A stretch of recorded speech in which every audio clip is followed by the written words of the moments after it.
குருவே சரணம். 10/8/2025 ஆடி மாதம் 25ஆம் தேதி ஞாயிற்றுக்கிழமை. இன்னைக்கு புனர்பூசம் நட்சத்திரக்காரர்களுக்கு சந்திராஷ்டமம். தந்தையாரோட சொத்து பத்துக்கள் லாப ஆதாயமாக வந்து சேரும். தாயார் ஸ்தானம் வலுப்பெற்றிருக்கிறதுனால அவங்களாலையும் நல்ல லாப ஆதாயங்கள் உங்களுக்கு அதிர்ஷ்டகரமாக வந்து சேரும். நிலம் சார்ந்த வகைகள் விற்பனை செய்ய இருக்கிறவங்களுக்கு இன்னைக்கு ஒரு அதிர்ஷ்ட வாய்ப்பாக உங்களுக்கு உருவாகும். விற்பனை செய்வதற்கு ஒரு அதிர்ஷ்ட வாய்ப்பு உருவாகும்.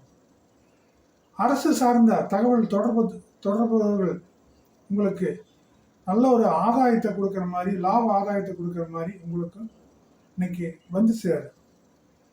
கடல் கடந்த வெளிநாடு சார்ந்த விஷயங்கள் இன்னைக்கு உங்களுக்கு லாப ஆதாயங்களும் அதிர்ஷ்டகரமான வாய்ப்புகளும் அமையும். இதெல்லாம் ஒரு பொது பலன்கள் தான். நீங்கள் சரியான பலன் தெரிஞ்சுக்கணுன்னா உங்கள் ஜாதகத்தை கன்சல்ட் பண்ணணும். மேலே ஒரு நம்பருக்கு வாட்ஸ்அப் பண்ணணும். நன்றி, வணக்கம், வாழ்த்துக்கள் நண்பர்களே.